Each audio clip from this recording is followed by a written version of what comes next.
I'm Chuck Loving, Director of the Snight Museum of Art and Curator of the Charles B. Hayes Family Sculpture Park. Phase 1 construction of the sculpture park was completed in December 2012 when the park opened with 5 sculptures. A portion of the park was subsequently closed following the last home football game of the 2014 season when the university began the Campus Crossroads Stadium expansion. Dirt excavated from the stadium project was temporarily stored in the park. After this mountain of fill was removed, contractors excavated coal ash produced by the university's power plant, fly ash which had long been buried underground in the landfill that is now the site of the sculpture park. Final Phase 2 construction of the sculpture park was made possible by a generous gift from Mr. Charles Hayes, and the park reopened in August 2017 with 12 sculptures. Celebrated landscape architect Michael Van Valkenburg responded magnificently to 2 requests made for the design of the Charles B. Hayes Family Sculpture Park. First, the park was planted with indigenous trees, shrubs, and grasses, and the pond suggests the marshlands that historically dominated our region because Van Valkenburg was asked to imagine what the site might have looked like when Notre Dame was founded. Second, he was asked to highlight the 4 seasons enjoyed within the Midwest as a metaphor for the cycle of all life. These design goals embrace the overarching theme of the inaugural exhibition, which is titled Reclaiming Our Nature. This references not only the fact that the site was converted from a landfill to a park, but it also underscores the selection of some sculptures to express universal striving for spiritual transcendence. The sculpture park is also the keystone to 4 sympathetic Notre Dame visions. First, it is a literal gateway between campus and community. Second, it is the most recent step towards creating a campus arts district.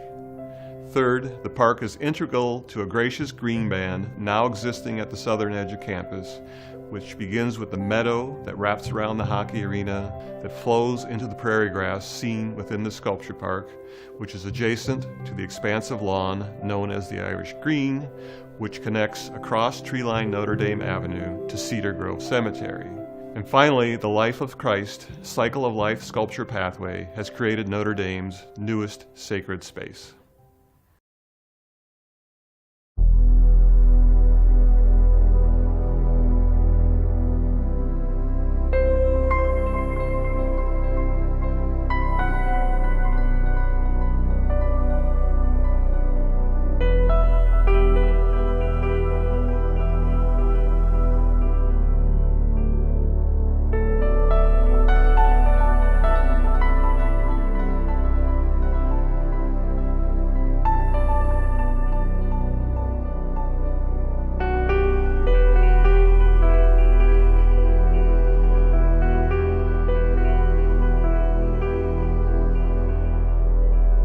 I work in stone, but the work that I'm doing here and have been doing the last 2 big projects is about a journey. So it's not a single object. So even though the material I work in is heavy, but the experience of the journey is something of moving. Instead of the air moving the elements, like my father's work is moved by any kind of wind current. And catches light.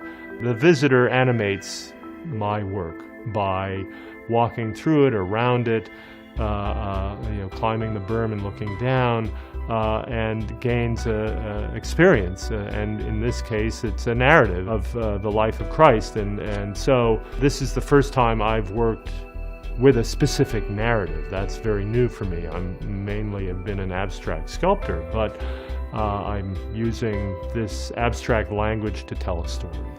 This opportunity with a natural stone that is not regular, that each piece has its own character, is created this new voice for me, or opportunity for an artistic voice, where I'm in a way a choreographer working with stone, and I definitely cut it and manipulate it, but I try to manipulate it as little as possible, and really am orchestrating each ensemble.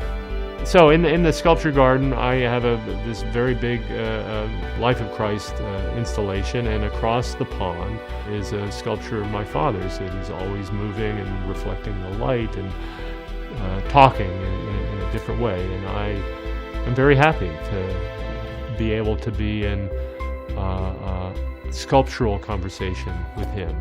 That's pretty special. And there are other places, but this is sort of central. It's right on the front door. It's sort of the initial. It's an invitation to everybody else in South Bend. Come into our garden and then go beyond. So having a place that you can find your own space and just contemplate, I think that's an important gift. And in a way, that's what I try to do in all of my work, make something that allows for some kind of contemplation.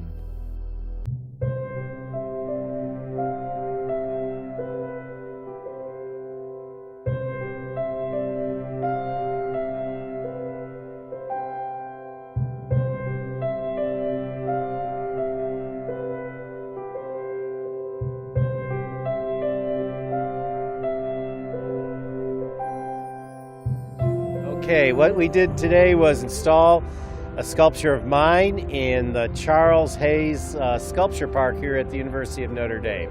The sculpture is entitled Fern Temple 4. I am a CSC, I'm a Holy Cross priest. I teach here at the University of Notre Dame. I'm really honored to be a part of this. It's very important for the arts, for the visual arts, to have a place like this. In some ways, the whole campus should be a sculpture park, a sculpture garden. There's wonderful places to put public art. I think it also starts an intellectual dialogue between what is contemporary art, why do you have sculpture, how does it fit in. I think this piece is really appropriate because the first Fern Temple I did was for a botanical garden. So I think this piece kind of works well in this kind of setting. And I think Phil's piece in particular invokes reflection, meditation, and especially the life of Christ. So I think sculpture parks, sculpture gardens are a place where there can be some quiet, contemplative, truly prayer places that people can find their quiet, their solitude. And I think art is something that has always helped the church draw people to God.